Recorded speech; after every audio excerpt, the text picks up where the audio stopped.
तो वहीं उत्तराखंड से बड़ी अपडेट आपको बता रहे हैं। कांग्रेस सरकार पर सियासी संकट जारी है। अब ऋषिकेश पहुंचे हैं हिमाचल के 11 विधायक, 3 निर्दलीय विधायक समेत 11 एमएलए पहुंचे हैं हिमाचल में क्रॉस वोटिंग के बाद से हड़कंप मचा हुआ है। ये बड़ी अपडेट है। ऋषिकेश के एक होटल में ठहरे हैं सभी एमएलए। हिमाचल की कांग्रेस सरकार में विद्रोह की चर्चा उत्तराखंड में हो रही है, क्योंकि सत्ताधारी पार्टी के 6 बागी विधायक ऋषिकेश पहुंच गए। उनके साथ 3 निर्दलीय और बीजेपी के 2 विधायक भी मौजूद हैं। इससे पहले कांग्रेस के सभी बागी विधायक चंडीगढ़ के ललित होटल में ठहरे हुए थे। विधायकों को ऋषिकेश के एक निजी होटल में ठहराया गया है।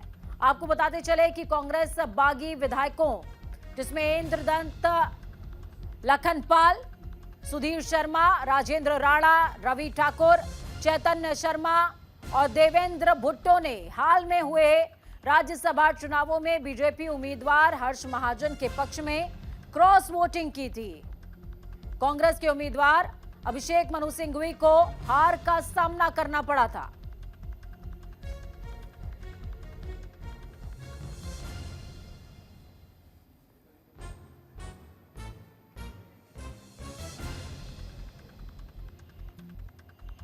तो ये इस वक्त की बेहद बड़ी अपडेट आपको बता रहे हैं।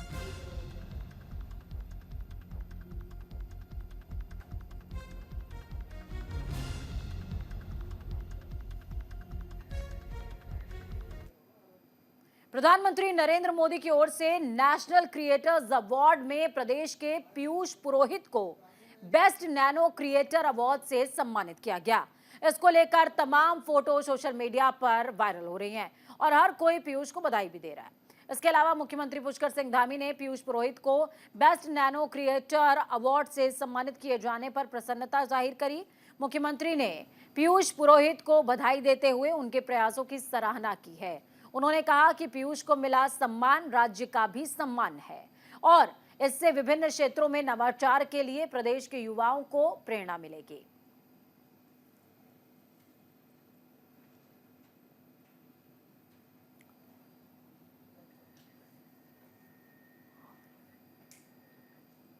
तो वहीं दूसरी तरफ उत्तराखंड के मुख्यमंत्री पुष्कर सिंह धामी ने हल्द्वानी में 778.14 करोड़ की विभिन्न परियोजनाओं का शिलान्यास और उद्घाटन किया। इस दौरान मुख्यमंत्री ने कहा, हल्द्वानी में रोडवेज बस टर्मिनल, आरटीओ कार्यालय, ड्राइविंग सेंटर का यह निर्माण कार्य कई साल पहले ही पूरा हो जाना चाहिए था, लेकिन वर्तमान सरकार की ओर से कई ऐसे काम किए जा रहे हैं जो पिछली सरकारों की इच्छा शक्ति की कमी की वजह से नहीं पूरे हो सके।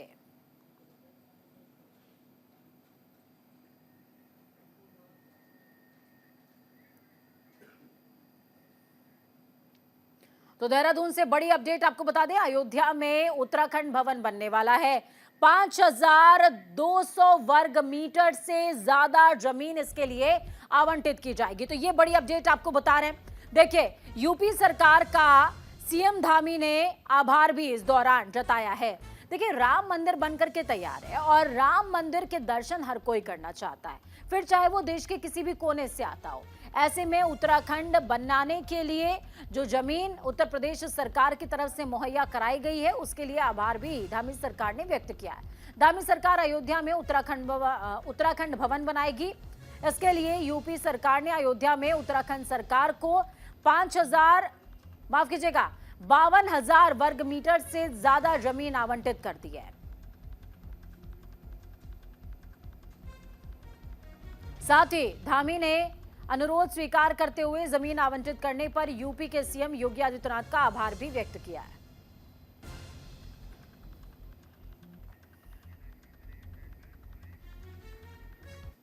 तो उत्तराखंड से बड़ी अपडेट आपको बता दें, दोपहर 12:30 बजे देहरादून में कार्यक्रम होने वाला है। सीएम धामी दून वासियों को करोड़ों की सौगात देते इस दौरान नजर आए हैं। 200 करोड़ की योजनाओं का जो उन्होंने सौगात थी वो दी है। एमडीडीए की 10 योजनाओं का शिलान्यास किया गया है। तो ये बड़ी अपडेट आपको बता रहे हैं।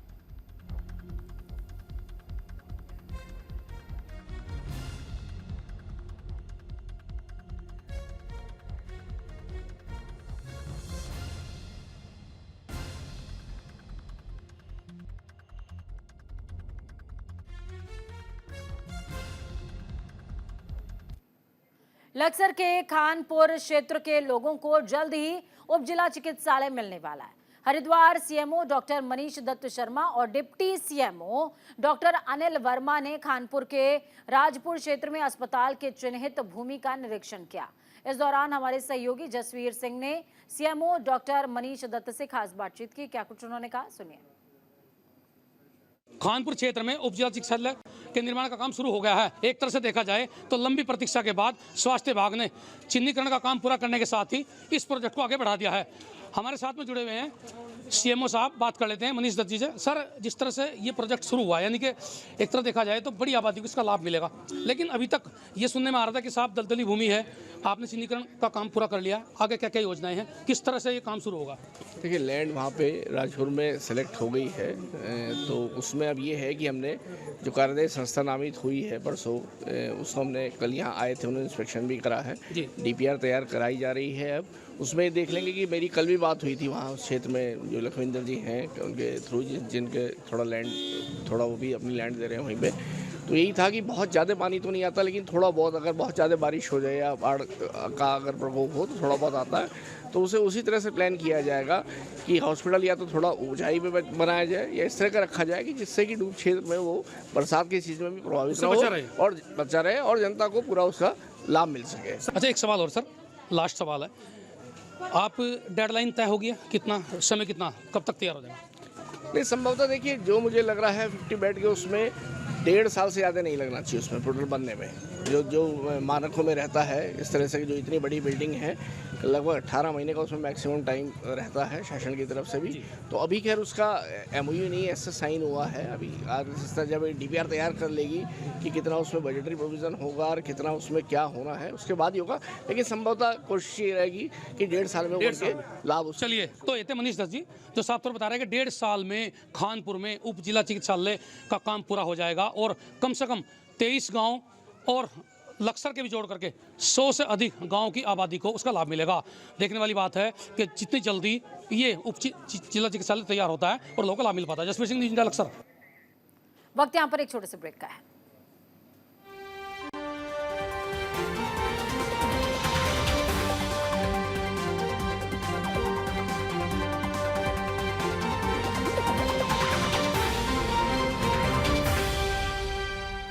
फिर से आप सभी का स्वागत है। हरिद्वार के जिला कारागार में अंतर्राष्ट्रीय महिला दिवस के मौके पर जिला कारागार में 2 दिवसीय कार्यक्रम का आयोजन किया गया, जिसमें खेलकूद की प्रतियोगिताएं, साथ ही कई सांस्कृतिक कार्यक्रमों का भी आयोजन हुआ है।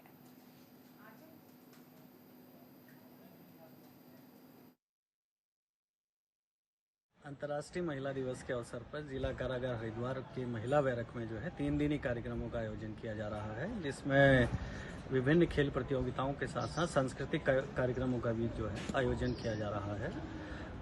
खेल प्रतियोगिताओं में कबड्डी है, बैडमिंटन है, चेस है, कैरम है। ये जो है महिलाओं के बीच जो है इस प्रतियोगिता का आयोजन किया जा रहा है और महिलाओं द्वारा जो है महिला सशक्तिकरण की थीम पर जो है कई सांस्कृतिक झांकियाँ या जो है अपने सांस्कृतिक कार्यक्रम तैयार किए गए हैं। अगली खबर लक्सर से है, जहां पर विधानसभा गिद्दावाली गांव में देर रात आग लगने से किसान के घर का सामान जलकर खाक हो गया। किसान के 4 जानवर भी आग में झुलस गए हैं, जिसके बाद किसान ने लक्सर जिलाधिकारी से शिकायत करते हुए मामले में आर्थिक सहायता की मांग की है।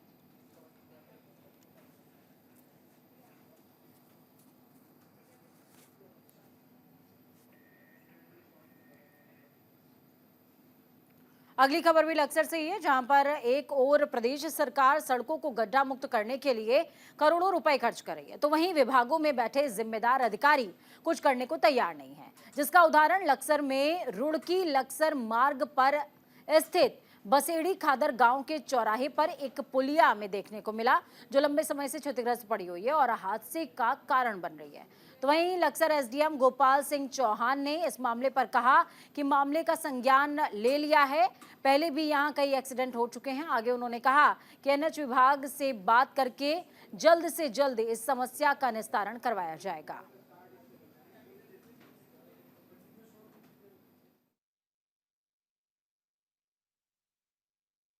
सब कुशल मंगल सभी घूमते फिरते बच्चों ने देखा कि लपट उठी। हमारी जिठानी वहाँ सामने से उन्होंने कहा कि आग लग रही है, किसी ने आग लगा दी है। फिर इधर से जब लपट उठी बच्चों ने कहा कि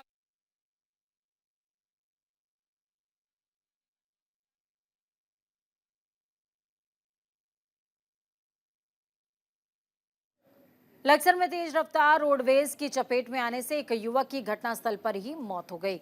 बताया जा रहा है कि मृतक बारात से लौट रहा था, तभी रोडवेज की चपेट में आ गया, जिससे उसकी मौत हो गई है। गुस्साए परिजनों ने शव को हाईवे पर रखकर प्रदर्शन करना शुरू कर दिया। तभी सूचना पर पहुंची पुलिस ने परिजनों को समझा बुझाकर मामले को शांत करवाया।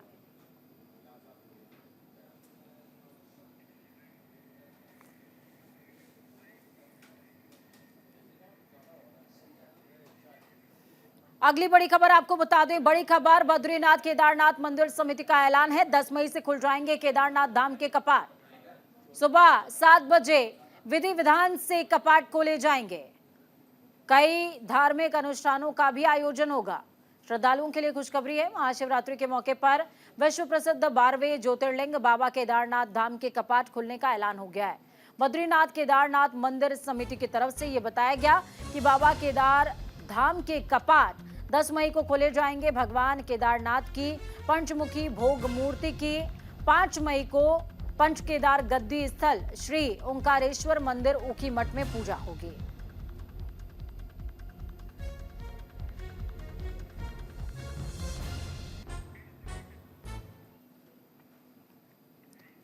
देवभूमि के इस खास बुलेटिन में खबरों का सफर यहीं तक। बुलेटिन के उस पार ताजा अपडेट्स के लिए देखते रहिए न्यूज़ इंडिया, क्योंकि हम हैं राष्ट्र की आवाज।